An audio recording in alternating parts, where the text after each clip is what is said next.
तो नमस्कार दोस्तों। आज की इस वीडियो में बात होने वाली है कुछ चीज़ों के बारे में, स्नैपड्रैगन 875 प्रोसेसर के बारे में, asus के नए जेनफोन 7 के बारे में और रियलमी के स्मार्टफोन, वन प्लस के स्मार्टफोन, ओप्पो, रेडमी, काफ़ी सारी बातें होंगी। आज इस पॉडकास्ट में एक पॉडकास्ट टाइप का ही है कि जहाँ पर आप सिर्फ बात सुन पाएंगे, वीडियो नहीं बना रहा हूँ। वैसे आप अच्छी तरह जान पाएंगे कि क्या बात होने वाली है इस वीडियो के बारे में। तो सबसे पहले बात कर लेते हैं क्वालकॉम स्नैपड्रैगन 875 के बारे में। दोस्तों, ये प्रोसेसर लॉन्च होने वाला है कोई इस साल के एंड में। तो जनरली क्या होता है कि 875 प्रोसेसर है वो लॉन्च होता है, लेकिन इस बार क्वालकॉम ने क्या किया कि उसने इसके साथ एक जी वेरिएंट वाला प्रोसेसर है वो भी मार्केट में अवेलेबल करेगा, जिसका नाम हो सकता है 875G। तो 865 जो अभी इस साल यूज़ हो रहा है, बहुत सारे स्मार्टफ़ोन में यूज़ हुआ है, वन प्लस में यूज़ हुआ है, बहुत सारी और कंपनियाँ जो कि इस फ्लैगशिप प्रोसेसर को यूज़ कर रही हैं। तो उम्मीद है क्वालकॉम एक अच्छा 875 प्रोसेसर है वो मार्केट में अवेलेबल करेगा। अब 875 तो सही है, लेकिन 875G क्यों? ऐसा क्यों है कि उन्होंने एक जी सीरीज़ वाला, जो जी सरनेम सुफ़िक्स वाला जो प्रोसेसर है वो मार्केट में अवेलेबल किया है? अब इसका मेन रीज़न है ग्राफिक परफॉर्मेंस। आप बहुत सारे लोग जानते हैं कि जो जी सीरीज़ वाले प्रोसेसर होते हैं, जैसे हम बात करें 730G, 765G, ये सारे प्रोसेसर हैं वो गेमिंग ओरिएंटेड हैं, मतलब गेमिंग के ऊपर उनका थोड़ा-सा फ़ोकस है वो ज़्यादा है। तो 875G जो प्रोसेसर आएगा, उसमें भी आपको जो गेमिंग होगी वो थोड़ी-सी बेहतर मिलेगी, क्योंकि जो जीपीयू होता है उसकी जो फ्रीक्वेंसी है, उसकी क्लॉक स्पीड होगी, वो थोड़ी-सी बेहतर होगी। तो क्वालकॉम इसके ऊपर थोड़ा-सा काम कर रहा है। लेकिन पहले आज तक ऐसा नहीं हुआ है कि क्वालकॉम ने जो फ्लैगशिप प्रोसेसर है, उसके एक से ज़्यादा वेरिएंट है वो मार्केट में अवेलेबल करवाए हैं। तो इस बार ऐसा हो रहा है, मेन रीज़न क्या है इसका? क्योंकि कुछ दूसरे कंपनियाँ जो कि प्रोसेसर बना रही हैं, जैसे हम बात करें मीडियाटेक की या फिर हम हुआवे किरिन की बात करें, और जो सैमसंग के प्रोसेसर हैं, उनके बारे में हम सभी जानते हैं कि उन कोई भी प्रोसेसर की बात करें, उनमें ग्राफिक परफॉर्मेंस इतनी अच्छी नहीं है। दोस्तों, 2019 में सैमसंग ने एएमडी के साथ एक पार्टनरशिप की, जिसके अकॉर्डिंग कि 2020 के लास्ट से या फिर 2021 में जो सैमसंग के फ्लैगशिप स्मार्टफ़ोन होंगे, उनमें अगर आपको एक्सिनोस प्रोसेसर देखने को मिलता है, जो जनरली इंडिया में, यूरोप की कंट्रियों में जो स्मार्टफ़ोन फ्लैगशिप सैमसंग वाले अवेलेबल होते हैं, उनमें सभी में हमें एक्सिनोस प्रोसेसर देखने को मिलता है। तो जो प्रोसेसर एक्सिनोस वाले फ्लैगशिप स्मार्टफ़ोन में अवेलेबल होंगे, उनमें आपको माली जीपीयू है वो देखने को नहीं मिलेगा। क्योंकि हम सभी जानते हैं कि माली जीपीयू ओवरहीट करते हैं, परफ़ॉर्मेंस इतनी अच्छी नहीं होती। अगर बात करें गैलेक्सी S20 सीरीज़ की, तो मैंने उस स्मार्टफ़ोन को इसलिए नहीं रिकमेंड किया क्योंकि उसमें जो गेमिंग परफ़ॉर्मेंस थी, वो बिल्कुल अच्छी नहीं थी, बहुत ज़्यादा ओवरहीट होता था। कई बार तो ऐसा होता था कि पबजी है, वो 60 एफपीएस पर तो बहुत दूर की बात होगी कि बहुत दूर चलेगी, तो 30 एफपीएस पर भी पूरी स्टेबल वो नहीं चलती थी। तो सैमसंग ने फिक्स करने के लिए क्या किया कि एएमडी का जो जीपीयू है, अभी तक एएमडी है वो सिर्फ़ पीसी और लैपटॉप के जो जीपीयू होते हैं, ग्राफिक कार्ड है, उनको बनाता है। लेकिन उन्होंने एएमडी के साथ पार्टनरशिप की कि अगले जो प्रोसेसर सैमसंग के होंगे, उनमें हमें एएमडी का रेडियन जीपीयू है या फिर कोई भी उसका नाम रख सकते हैं, मुझे नहीं पता क्या रखेंगे, वो देखने को मिलेगा। तो पिछले कुछ टाइम पहले जो बेंचमार्क आए थे, जिसमें बताया गया है कि जो प्रोसेसर सैमसंग का आने वाला है, उसमें जो एएमडी का जीपीयू यूज़ होगा वो बहुत ज़्यादा पावरफुल है। एक बेंचमार्क में उन्होंने कंपेयर किया है 865 से उस जीपीयू को, तो एएमडी का जो जीपीयू था वो कुछ टेस्ट में 70% तक फास्टर था और कुछ टेस्ट में 40% तक ज़्यादा फास्टर था। ये चीज़ काफ़ी देखने वाली है कि क्वालकॉम को भी इस चीज़ का पता है कि दोनों अगर पार्टनरशिप कर रहे हैं तो उनका जो जीपीयू है वो अच्छा हो सकता है। तो इस चीज़ को टैकल करने के लिए जो क्वालकॉम है वो एक अच्छी तरह से ऑप्टिमाइज़ किया हुआ प्रोसेसर मार्केट में अवेलेबल करेगा, जिसमें जो गेमिंग परफॉर्मेंस होगी वो बेहतर होगी, उसकी ऑप्टिमाइज़ेशन अच्छी होगी, एफिशिएंसी है जो उसकी मेन, वो बहुत बड़ी चीज़ हो जाती है आज के टाइम पे स्मार्टफ़ोन में, बैटरी लाइफ़ अच्छी चीज़ हो जाती है। तो क्वालकॉम इस चीज़ के ऊपर काफ़ी ज़्यादा फ़ोकस कर रहा है कि जो एएमडी का जो जीपीयू सैमसंग के प्रोसेसर में यूज़ होगा, वो कहीं क्वालकॉम से बेहतर ना हो, जिसके साथ क्वालकॉम की जो सेल्स हैं, उसके ऊपर इफ़ेक्ट पड़ सकता है।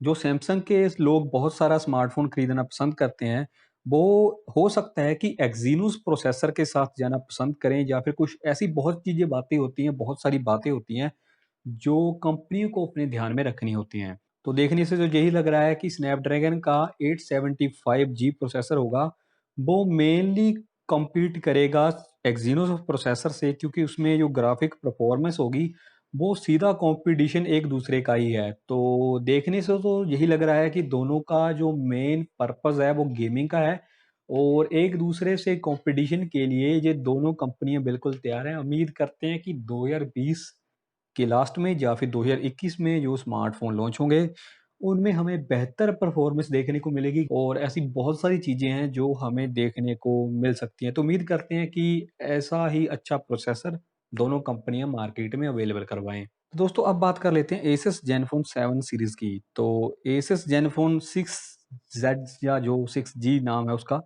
तो वो पिछले साल लॉन्च हुआ था। अच्छा था कैमरा, परफ़ॉर्मेंस अच्छी थी।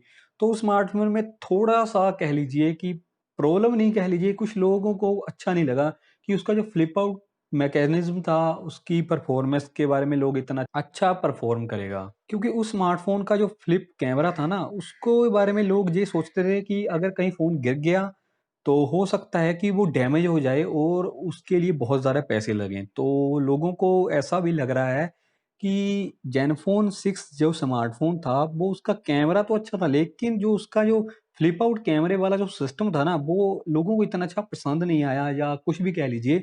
अच्छा था, अप्रोच अच्छी थी उनकी कि वो पिछले वाला जो कैमरा होता है, वो ही सामने आ जाता था और आपकी जो सेल्फ़ी थी, वो बिल्कुल अच्छी आती थी। जैसी आप फ्रंट कैमरा और रियर कैमरा दोनों से सेम क्वालिटी की फ़ोटोज़ हैं या फिर वीडियोज़ हैं, आप कैप्चर कर लेते हैं।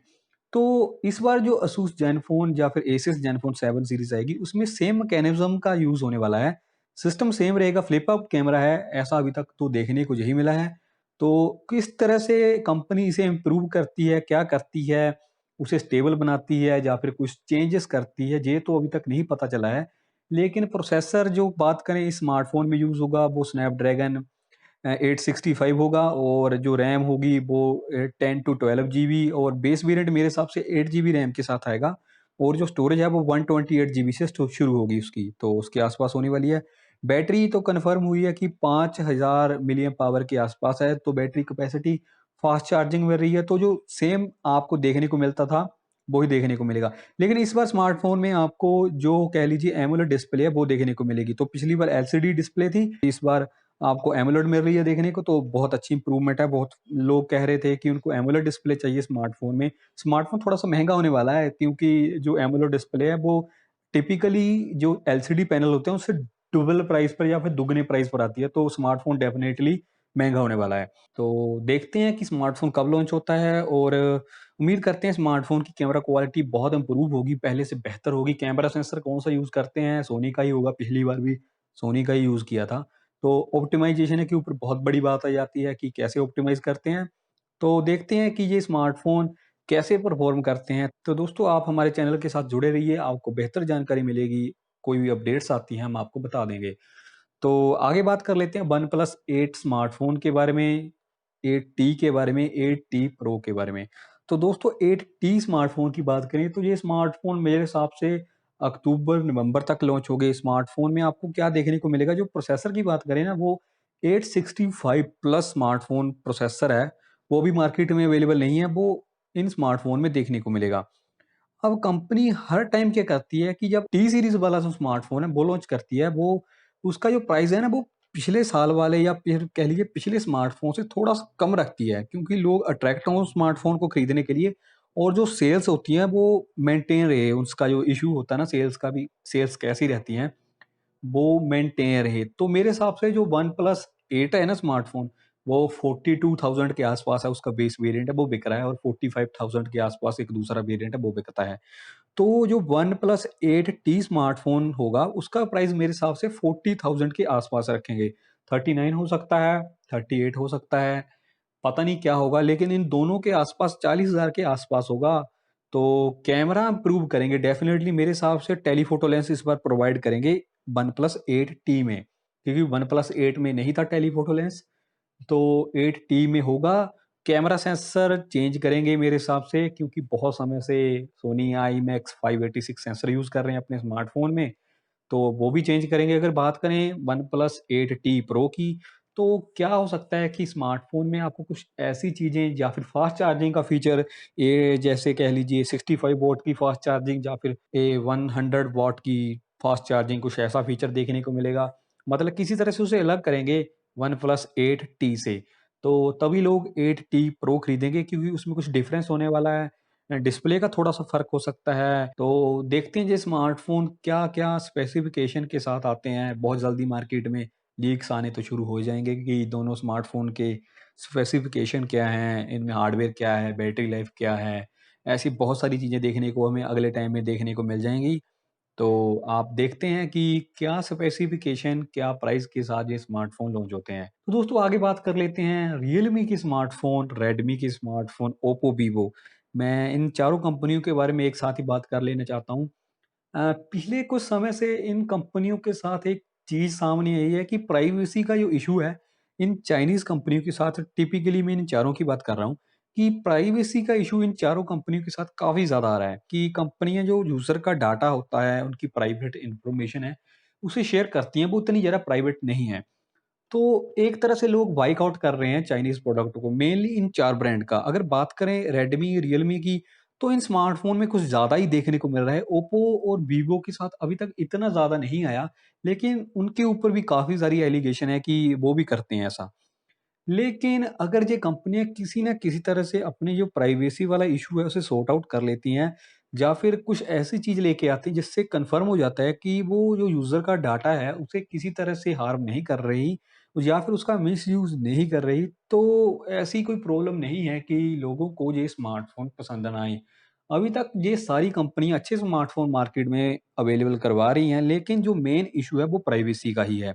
अगर बात करें इन स्मार्टफ़ोन के प्राइस के बारे में, तो ओप्पो के जो स्मार्टफ़ोन हैं और वीवो के, वो पिछले कुछ समय से थोड़े-से महँगे हो गए हैं। ओप्पो की रेनो सीरीज़ तो काफ़ी महँगी है, और वीवो ने अभी X50 स्मार्टफ़ोन की सीरीज़ थी वो लॉन्च की है।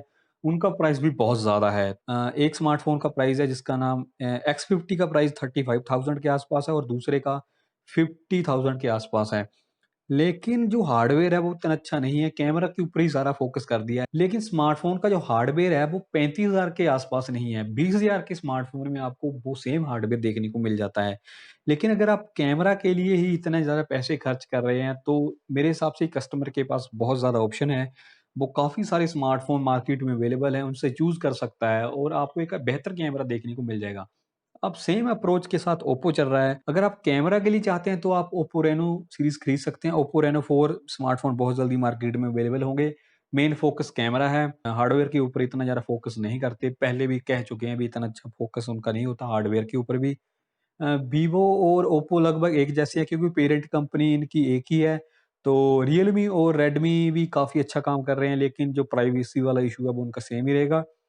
एक चीज़ मैं कहता हूँ कि इन सभी स्मार्टफ़ोन को प्राइवेसी का इश्यू सॉर्ट आउट करने के साथ-साथ, जो अपनी यूआई है ना, उसकी यूज़र इंटरफ़ेस है, वो भी थोड़ी-सी ऑप्टिमाइज़ करनी चाहिए, बेहतर करनी चाहिए। मेरे हिसाब से स्टॉक एंड्रॉइड सबसे बेहतर है। ऑक्सीजन ओएस भी बिल्कुल सेम लेवल पर है, या फिर कह लीजिए थोड़ा-सा बेहतर है स्टॉक एंड्रॉइड से भी। तो ये कंपनियाँ भी अच्छा काम कर सकती हैं, पता नहीं क्यों नहीं करती। पिछले कुछ समय से थोड़ा-सा अच्छा अप्रोच किया है सभी कंपनियों ने। मुझे रियलमी की यूआई काफ़ी अच्छी लगी है, और ओप्पो की यूआई मुझे काफ़ी अच्छी लगी है कि वो अच्छा ऑप्टिमाइज़ कर रहे हैं।